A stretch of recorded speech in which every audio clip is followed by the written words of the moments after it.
All right, let's look at one where we have a lot of fractions. Everyone's favorite. We got fractions. What should we do? Let's clear the fractions. Why not clear the fractions? Do you really want to work a problem with fractions in it? You can. And just like, I also want to say this, there's never one right way to do these problems. Sometimes people like to work with fractions. They want to work with a fraction. That's fine. I personally would like to get rid of them. So I can use the magic of math to clear the fractions. I'm going to show you right over here how we clear the fractions. So this is going to maybe be 2 steps because we're going to want to clear the fractions, then we're going to want to set it up for elimination. So to clear the fractions, I need to multiply by the lowest common denominator. And by the way, I gave out during the break, everybody got a fraction, or sorry, not fractions, times tables. Okay, so that can be helpful in trying to figure out what the lowest common denominator is. So we want to multiply both sides by the same thing in order to clear the fractions. So if I look here, 15, 5, and 3, some of you might already know if we look down the 5 and 3 have 15 in common. That's because 5 times 3 is 15. So if I multiply both sides, if I take 1/15 x minus 1/5 y equals negative 1/3. Okay, and I multiply both sides by 15. Exactly. I'm going to multiply this side. I'm going to multiply this by 15. I'm going to multiply this by 15. And I'm going to multiply this by 15. That's both sides. 15 over 1, right? And the reason why I can do that is because so long as I do the same thing to both sides, I can multiply the equation by anything I want, right? But I'm choosing 15 because all of these numbers go into 15. So 15 divided by 15 is 1. So I have 1 times 1 times x. That's x. 1 times 1 times x. You see that? If I go here, I cross cancel. 5 goes into 15 3 times. That's negative 3 times 1 times y. That's negative 3y. So everybody see where I'm getting that negative 3y? Okay. And then over here, 3 goes into 15 5 times negative. Negative 1. See how this becomes 1? That's the implied 1s there. Okay. Negative 5. You see how I cleared that fraction?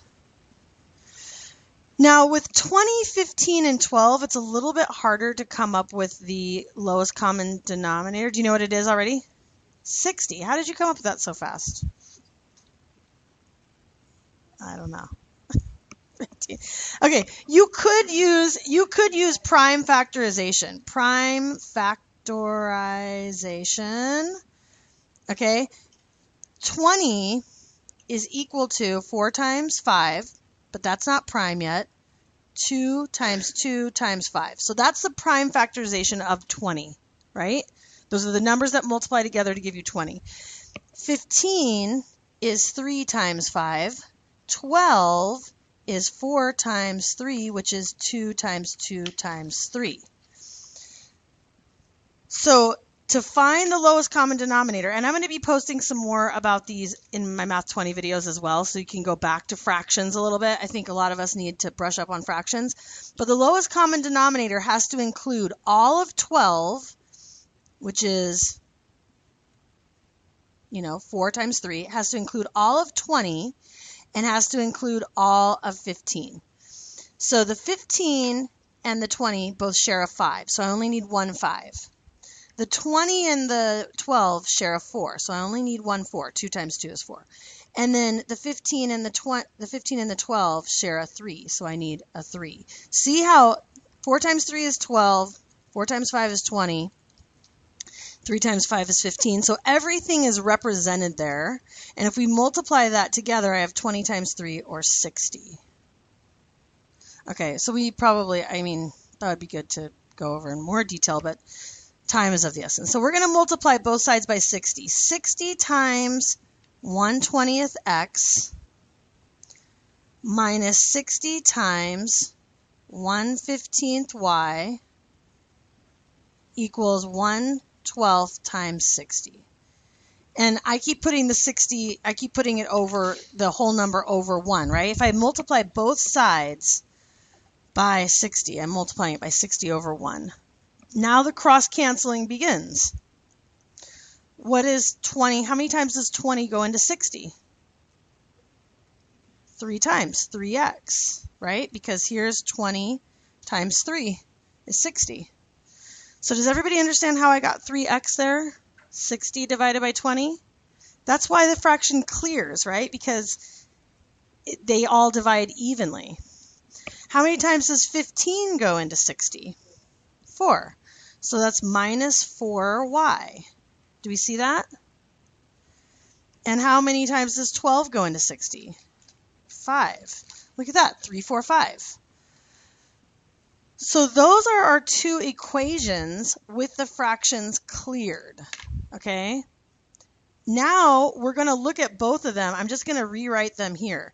X minus 3y equals negative 5, and 3x minus 4y equals 5. So now we have to decide which variable do we want to eliminate.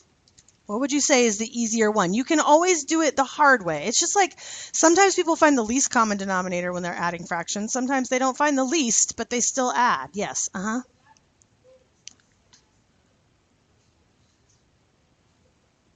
Exactly. That's written with the fractions cleared. So I took both of these original equations and I cleared the fractions. Now I want to set them up to eliminate. So what do I need to do? What I need to multiply, I still can now multiply one equation or both equations by something to eliminate. Which variable? Just pick one. It doesn't matter which one. You want to do x, right?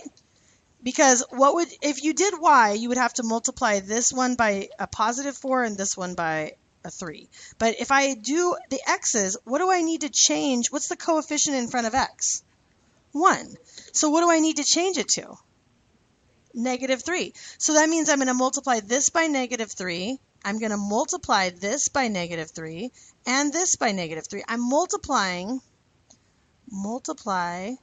both sides by negative 3 on the top one. And I'll just rewrite it down here. Negative 3x. What's negative 3 times negative 3? Yeah. What's negative 5 times positive 3, or negative 3? 15. So this is the first equation, and this is the second equation. I just rewrote it down there after I multiplied everything by negative 3, right? Are you with me? Yes?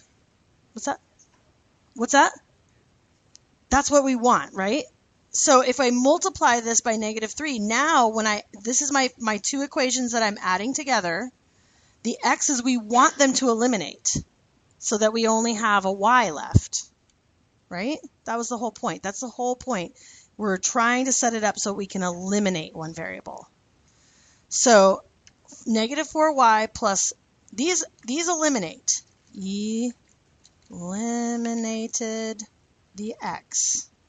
Now if we add negative 4y plus 9y, we get 5y equals 20. Divide by 5.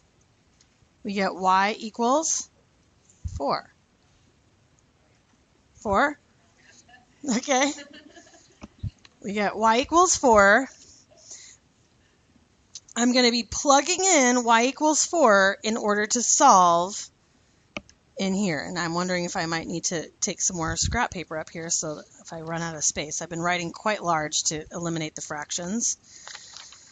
So let me show you the check number 1. We know that y is equal to 4. Okay, that much we know. Let's go back. We always want to check in the original problems. Even though it's very tempting to check these, I really want to. I'm sad, actually. I really want to, okay? Because I don't want to check them with the fractions, but I have to.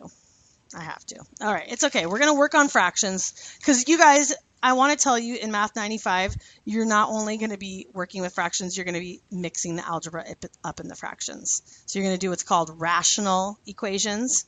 A rational equation means it's a fraction. Okay, you got variables in the numerator and denominator. So we can't shy away from the fractions, even though I'm like, I'm cringing too. Okay, here's my first check. Plugging y into the first equation, 1/5 times 4 equals negative 1/3. Okay, let's work it with the fractions. First thing, when we multiply fractions, do we need a common denominator? No, we don't. We don't need that. Okay, so here we have 1/15 x minus 4/5 equals negative 1/3. We're just solving for x. Right now I'm solving for x. Solve for x. Now add 4/5 to both sides. What do I have to have in order to add fractions? I do need a common denominator. What's the common denominator between 3 and 5? 15. So I'm going to multiply this one by 5/5 and multiply this one by 3/3. Okay, so we have 1/15 x equals, I'll just do this over here, negative 5/15 plus 12/15 is equal to how many 15ths? 7/15. Okay, 7/15. Now, what do I do to get x by itself? What's the opposite of 1 multiplying by 1/15? What's that? Reciprocal. Multiply by 15, right? That's clearing fractions. 15 over 1. X equals what?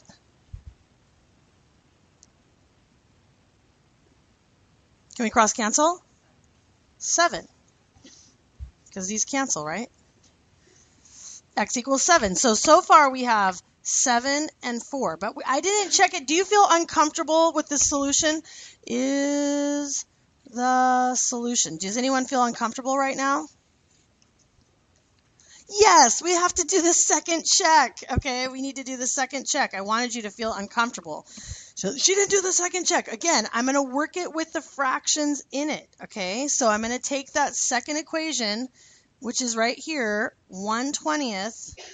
I'm just going to I'm actually going to solve for x again, or I could plug both of them in. It doesn't matter either way. Minus 1/15 times 4. Okay, just a second. I'll write it and then I'll scroll up. There, scroll up. Okay, just want to make sure that's the right equation, right? Everything's there. Okay, this is 4. I'm plugging in y equals 4 again, and I'm going to do the same thing. I'm going to solve for x. Okay? Yes? You could check it as long as you know it's the second equation. You already did the first. Okay? So I'm just showing you this way of like plug in y, solve for x. That's the way I did it last time. Either way. Okay, 1/20 x minus 4/15 equals 1/12. Okay? Now what do I do to solve for x? Yes, add 4/15. So over here I'm going to do my work, okay? 1/12 plus 4/15. Does anybody know the common denominator between 12 and 15? Is it still 60? Okay, so now I'm going to make this have a denominator of 60 and this one have a denominator of 60. So 60 is 5. 5 times 12. 5/60. That's an equivalent fraction. Okay, and this one is times what? 4, which is 16/60, right? And if I add those two together, how many 60ths do I have? 21/60. I don't want to reduce yet because I can still keep going with my solving. So 1/20 x equals 21/60. Well, actually, I could reduce. All right, and then what do I do to get x by itself? right? Which is the same thing as multiply by 20, right? Divide by 1/20th means multiply by the reciprocal. So multiply by 20, x equals, so it's going to be 21/60ths times 20 over 1, right? Cross cancel, 20, 60, that's 3. How many times does 3 go into 21? 7 times. Because 21 divided by 3 equals 7. Right? So the solution I have, that checked out. If I plug in y in the same and I get the same value of x, both 7, I can feel confident that I've touched both equations with that y and I got the same x. Right? Any questions on that one? Fractions. We got to work on fractions. Let's not be the 5 out of 4 people that has problems with fractions. Let's be in the other group. Okay? All right. Let's try a few more while we're at it. Actually, that's a long video.